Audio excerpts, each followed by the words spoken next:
apologies for the weird lighting. I'm just kind of pulling this out of the woodwork here. Wanted to share about it. Lego has been, over the years, constantly modifying and reiterating and revising their sets, unbeknownst to us, especially with the electronic stuff. Sometimes they get something, say, misprinted or whatever. They fix their issues, and then they try to fix the problem. They're trying to please their customers. It's all about customer satisfaction and selling a good product and making money. And the NXT was no exception. The Mindstorms NXT went through many revisions over the years, and most of them were totally unnoticeable. And I just wanted to show you guys real quick some of the changes that they did. I got these in a lot. I pretty much paid nothing for them. I think I paid like $50 for a bucket of electronics, and half of it worked and half of it didn't, and the shop that was selling it didn't want to deal with it. And I rolled in. They were like, "Hey, you like electronics, right?" "Yes, I do." And they said, "Cool, here you go." And this was in the lot. And as you can see from the labels, some of them were finicky, and these were kind of flickering in and out of power. So I didn't mind at all taking them apart completely. So there are no screws in here, and there's a reason for that, is because I didn't keep track of them when I was taking them apart. Oops. But the reason that I took two apart and I keep them together is because it tells a story. So here we have what looks like on the outside, other than my labels, even when you open the battery compartment, they look the same. But I'll tell you, they're not. These are completely different. The software and firmware might be the same. I haven't tested that yet. I'm trying to figure out how to do that. But that's a low priority project. So first off, we took all the screws out inside here. There were 1, 2, 3, 4. And then I think I had to break some plastic tabs to do this. So it's not recommended that you do this unless you have a broken one like I did. But this comes off. This is the same piece, right? If we take this off, we can see that they are identical. Okay, so those didn't change. Let's keep track of which ones are which. You'll notice kind of right away, if you're looking closely, that these are different. First off, this is floating around in there. Hold on. How did that get there? Where did it go?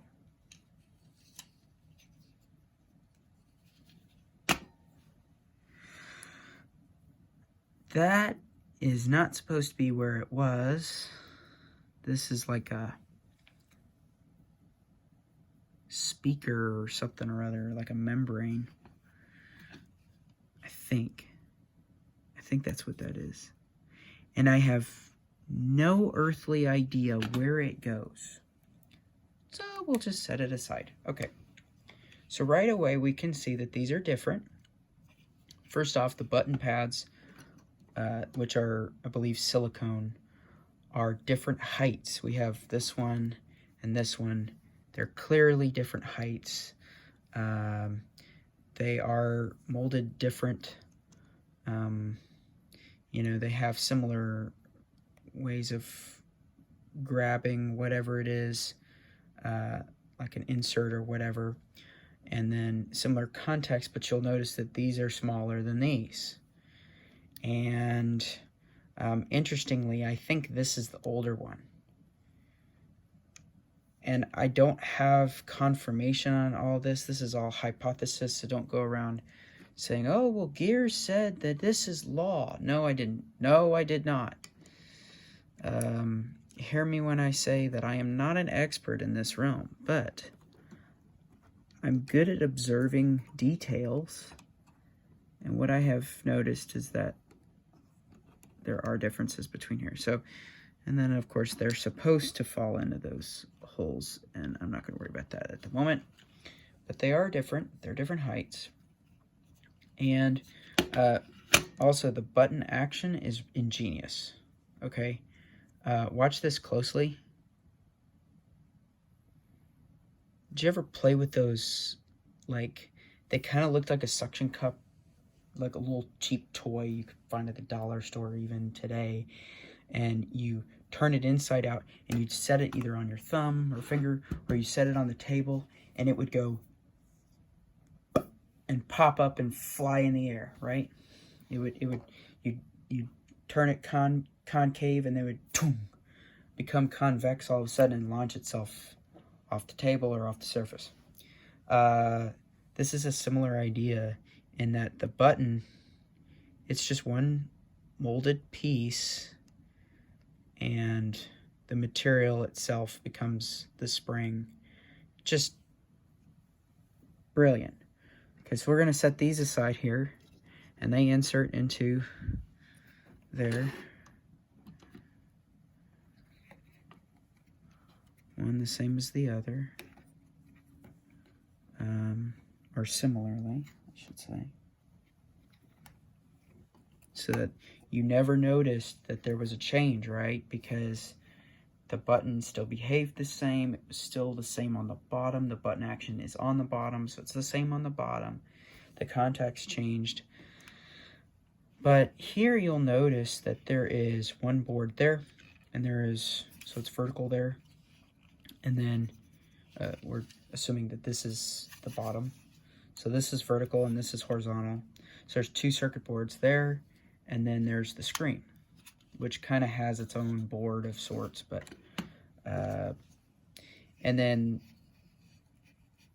but of the circuit boards there are two. And then here there are three. There's one attached to the screen, there's this one, and then there's this one. Now, I don't have a way of knowing whether or not this one is the later version or this one is the later version. However, I can tell you that my guess is that this is the later version.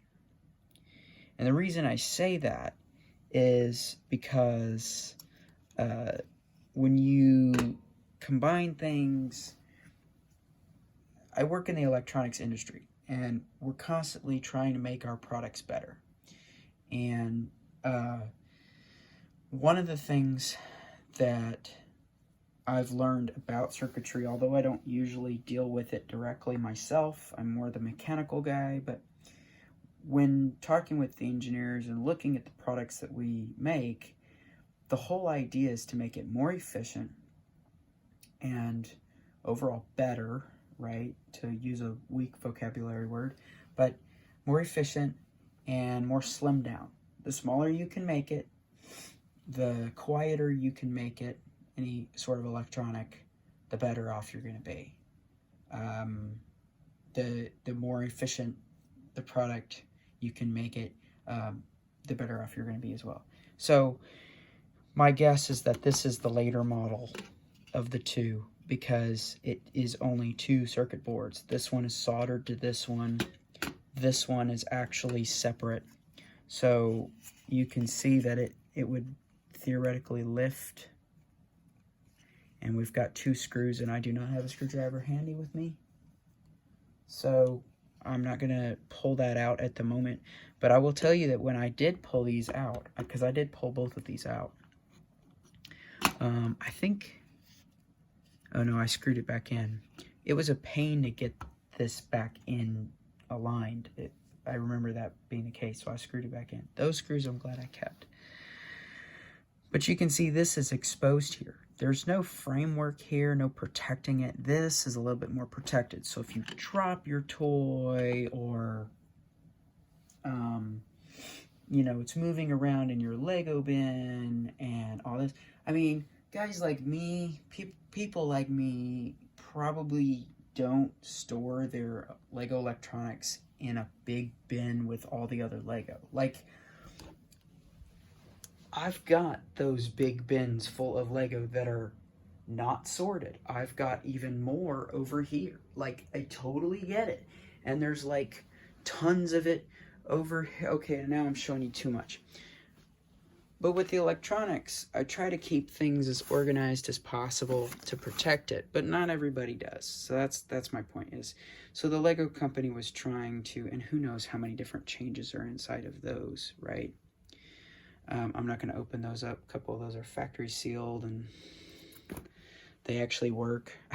So I'm not gonna take those apart, but not yet, not till they die. But you know, so the Lego company is mindful that most of these are going to be handled by kids and teachers and students and homeschools and public schools and you know, I mean, we were all kids once, or we still are, and we jostle things around and all that. And so having no frame here and having the screen fail is a real possibility. Whereas here, you can see that they added that frame there, and it's all molded. It's all molded all the way around, and it goes around the speaker as well, because that was something else that also tended to die, or maybe not die completely, but and that's the case on both versions. It just clips there, holds it in place. And I accidentally severed the wires on the speakers, and I broke the membrane on one of them.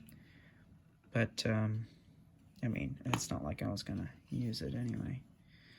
But now I guess I'll do this for you guys, because even though it was a pain to get it out, or get it back in, I should say, it's worth seeing it open. In theory, I say that now. I'm gonna do this off camera real quick.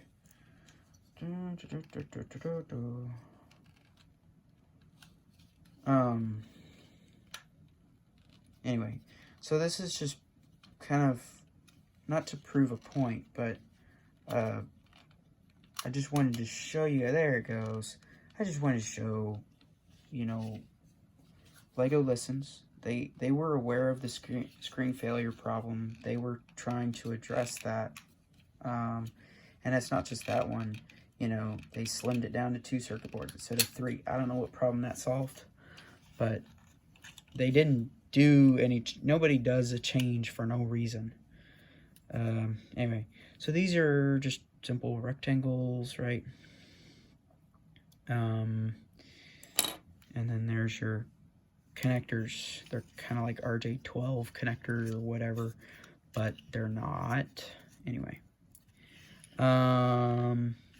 And then in theory, let's see if I can get this one out. Does this one have some extra screws? I don't remember.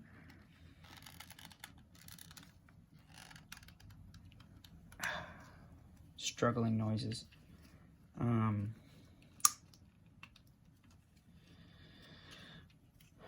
Did anyone watch the final Adam Savage tested live stream today? Final of the year, I should say. I don't think it's a final, but who knows? I didn't watch the whole thing. I listened to the first maybe 15 minutes on a break during work, but I have yet to finish it all. So it's being difficult, which is what I remembered about it. I may have to get the screwdriver out. I want to pull these apart for you guys. Like,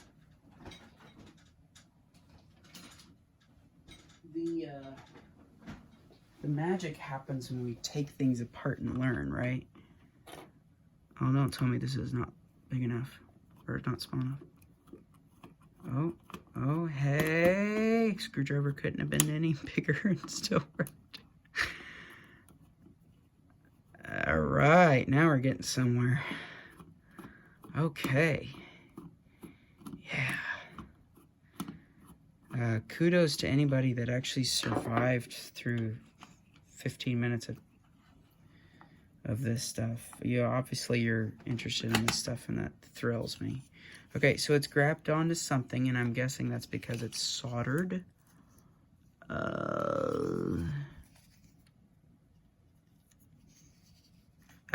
There's those speaker wires that I did not... Did I break them? No, I did not break those. And then you can see there's the ribbons underneath. And it's folded in such a way that I think it would be less likely to be pulled. But you can see here, focus, you can see it's not straight. It has been pulled this way. And it's sliding off, it's slipping off of the soldered contacts. So I don't know if it was made that way. Man, I sure hope not. That's kind of a dirty soldering job. It's probably just dirt, though, that collected over the years. I mean, this thing's probably what? How old am I? You know, it's not like 3 years old. It's, I can't think at the moment. What are we in, 2023? This is at least 15 years old. You know, so anyway, but, you know, so it plugs in down there. Now, if we take, show you another shot of that again. Man, that's cool. Yeah. So if we take, look at this one. Oh, and with this off, now we should be able to get this guy out of here. Theoretically.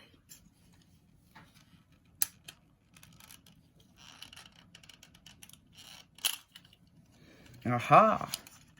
Okay, so that one came off with a little bit more complaint than the other one.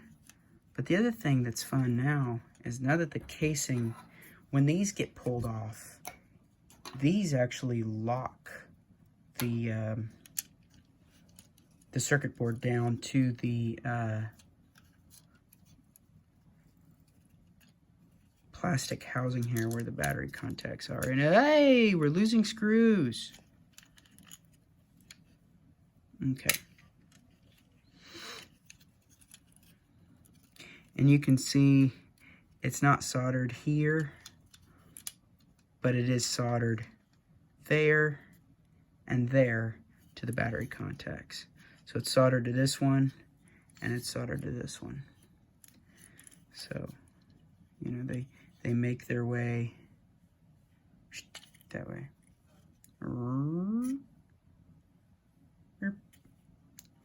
So, complete circuit there. Anyway, so circuit boards lower down, fewer circuit boards, taller buttons. Casing is totally different, partially because there's less material overhanging here, and so they still need the support, but it's supported now on all 4 sides of the screen.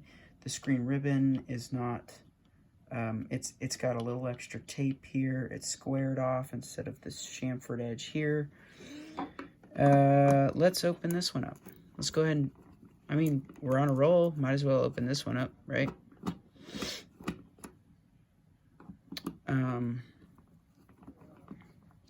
Yeah. So, there's that. Okay, yep, oh, yeah. It's still grabbing on. Oh, that's, oh, right. So it's grabbing on because of, it's actually plugged in. So here, this one is totally different. It's even a different color. Right? Circuit board's totally different. This is the one I pulled the speaker wire out. And then it's got a 10-pin right here that plugs in here, and that's your screen. Now, like I said, I'm no expert, so it's possible that this is the later version. In which case they were thinking, oh, we can just refurbish these in the future with a new screen or whatever. I don't know. But I would guess that this was the first version of the two, because, or the predecessor, because, one of the predecessors, because you see there's less glue here. I mean, that's glass. That's part of the screen there. That's continuing down here. Well, it may not be part of the screen itself, but it's... Anyway, I keep pulling it off camera here. Anyway, so, you know, I mean, totally different. We'll just leave this one off. And, you know, capacitors in different places, diodes in different places, you know, I mean, so anyway, but I mean, looking at them from the outside, they look like just the same NXT that you'd get. You know, you open the box up, you open this bag up, and then you get the fresh thing. Yeah. Pop those batteries in there. Good to go. You know, I don't know. It's funny. It's funny, the things we don't notice, you know.